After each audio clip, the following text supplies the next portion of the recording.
Hi friends, നമുക്കിത് വായിച്ച് നോക്കാം. എല്ലാം മറന്ന് പ്രാതലൊരുക്കി കാത്തിരിക്കുന്ന ക്രിസ്തുവിനെയാണ് വിശുദ്ധ യോഹന്നാൻ്റെ സുവിശേഷത്തിൽ നമുക്ക് പരിചയപ്പെടുത്തി തരുന്നത്. എന്താ നമുക്ക് നോക്കിയാലോ.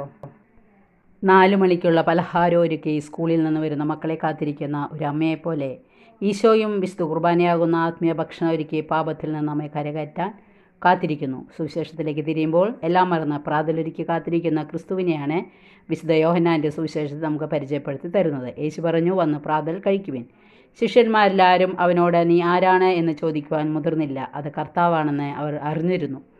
ക്രിസ്തുവിൻ്റെ പ്രാതൽ കഴിച്ചു കഴിയുമ്പോൾ അവനെ ഉൾക്കണ്ണുകൊണ്ട് തിരിച്ചറിയാനുള്ള ഉൾക്കാഴ്ച തരുന്നു. മറ്റുള്ളവരോട് വിട്ടുവീഴ്ച ചെയ്യാനും അന്യരുടെ ദ്രോഹങ്ങൾ പൊറുക്കാനും വിശാലമായ ഒരു മനസ്സാണ് എല്ലാറ്റിനുമുപരി ആവശ്യമുള്ളത്.